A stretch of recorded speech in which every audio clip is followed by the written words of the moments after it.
आप देख रहे हैं डार्क फाइल्स। तो चलिए बढ़ते हैं आज की इस कहानी की ओर। वो मनहूस रात भुलाए नहीं भूलती। कुछ गलतियां हमारी भी थीं। अभी अभी तो हमारा बचपना गया था और जवानी ने हमारा स्वागत कर रही थी। कहते हैं ये उम्र सबसे ज़्यादा एनर्जेटिक और ख़तरनाक होता है। इस उम्र में हम सबका मजाक उड़ाते हैं, खुद को सबसे ज़्यादा समझदार और ताकतवर समझते हैं, पर यही तो गलती करते हैं। मेरा नाम ऋषि है और मैं बुलंदशहर के एक गांव में रहता हूँ। मेरी उम्र 17 साल है। हम 4 दोस्त रोज अपने गांव से बाहर दूसरे गांव क्रिकेट खेलने जाते थे। कुछ लड़के दूसरे गांव से भी आते थे। हम सब साइकिल से आना जाना करते थे। मुझे आज भी याद है, हमारे गांव और दूसरे गांव के बीच ही उस पतली सड़क के बराबर से ही लगा हुआ वो इमली तालाब था। उस तालाब के किनारे बहुत से इमली के पेड़ थे, शायद इसलिए उसका नाम इमली तालाब था। गांव के लोगों का कहना था कि यहाँ कई लोगों ने या तो डूबकर या इन पेड़ों पर फांसी लगा के आत्महत्या की है। ये तालाब मनहूस है। शाम को अंधेरा होने के बाद यहाँ कोई जाना पसंद नहीं करता। कोई जाए भी कैसे, एकदम सुनसान जगह में जो था। उस दिन हम क्रिकेट खेलकर 6 बजे फ्री हो गए थे। और उस दिन क्रिकेट खेलने में हमने 50 रुपए भी जीते थे। मेरे दोस्त संदीप और विजय तो अपनी साइकिल लेकर घर चले गए, पर मेरे और एक दोस्त सोनू के दिमाग में कुछ अलग खिचड़ी पक रही थी। तभी सोनू ने कहा, भाई आज 50 रुपए मैच में जीते हैं तो आज कुछ तूफानी करते हैं। तो इस पर मैंने कहा, अबे बकलोल, क्या तूफानी करेगा रे। तो इस पर सोनू बोला, आज सिगरेट पीते हैं, साला मजा आ जाएगा। तो इस पर मैंने कहा, अगर पकड़े गए ना बेटा तो मजा सजा बन जाएगी, एक बार फिर से सोच ले। तो इस पर सोनू बोला, अरे यार इतना डरेंगे तो जिएंगे कैसे, हम बच्चे थोड़ी हैं। फिर भी अगर तुमको डर लगता है तो कि कोई देख ना ले तो हम इधर इमली तालाब के किनारे सिगरेट पी लेंगे, इधर तो कोई नहीं ना आएगा, अब खुश।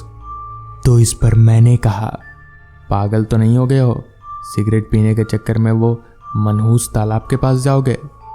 तो इस पर सोनू ने हंसते हुए कहा, क्या बच्चों वाली बातें कर रहे हो ऋषि, ये सब कहानियां बच्चों को बनाई जाती है, भूत वूत कुछ नहीं होता, नाम ऋषि है और भूतों से डरते हो।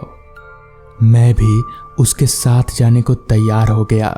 क्या करता, हमारा पहली बार था, इसलिए 2 सिगरेट खरीदे और पहुंच गए उस इमली तालाब के पास। 7 बजने वाले थे, अंधेरा होने लगा था, झिंगुरों की आवाज़ शुरू हो गई थी। वहां पहुंचने के बाद चांद नहीं दिखा तो एहसास हुआ कि आज अमावस्या है।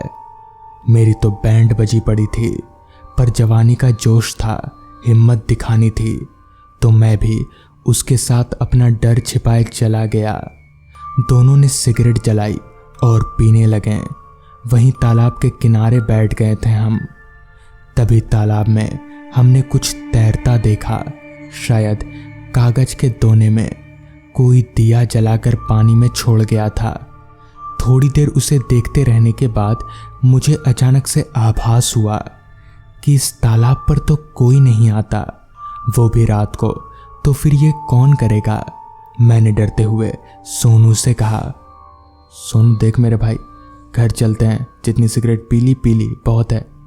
तो इस पर सोनू बोला, अरे ऋषि तू डर क्यों रहा है। तो इस पर मैंने कहा, अरे तालाब में वो देख दिया। सोनू ने दिए को देखा, फिर हंसते हुए बोला, अब तू देख उस दिए को, देख क्या होता है। ये कहकर सोनू ने एक पत्थर उठाया और उसने उस दिए को निशाना लगाकर मारा। मैं चिल्ला कर उसे मना कर रहा था, पर वो नहीं माना। पत्थर जैसे ही उस दिए पर लगा, चमगादड़ों की आवाज़ गूंजने लगी। चमगादड़ पूरे तालाब के ऊपर मंडराने लगे। वो दिया या तो बुझ गया या फिर पता नहीं कहीं गायब हो गया था। तभी कुत्तों के रोने की आवाज़ें आने लगी, हवाएं तेज हो गईं। ये सब क्या हो रहा था? अब तो सोनू भी डर गया था। हम दोनों डर के मारे खड़े हुए और वहां से भागने लगे। तभी सोनू की तेज चीखने की आवाज़ आई। मैं अब तक भाग ही रहा था, पर सोनू के चीखने की आवाज़ से मैं पीछे मुड़ा।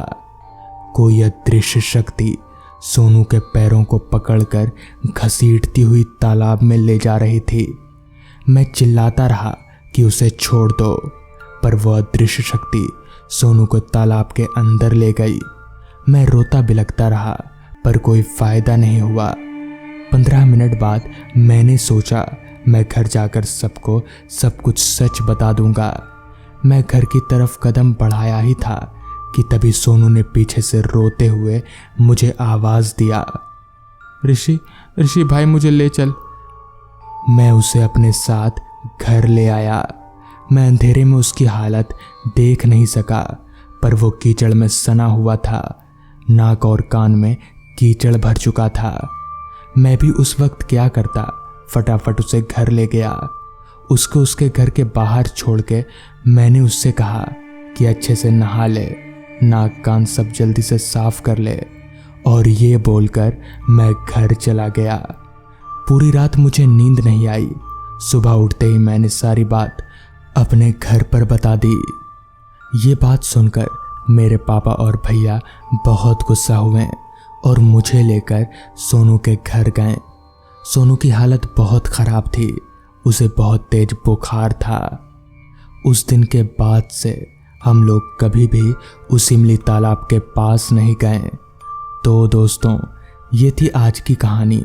अगर आपको ये कहानी पसंद आई हो तो चैनल को ज़रूर सब्सक्राइब कर लें। तो मैं आपका दोस्त आर्यन जल्द ही मिलूँगा आपसे ऐसी ही दूसरी कहानी के साथ।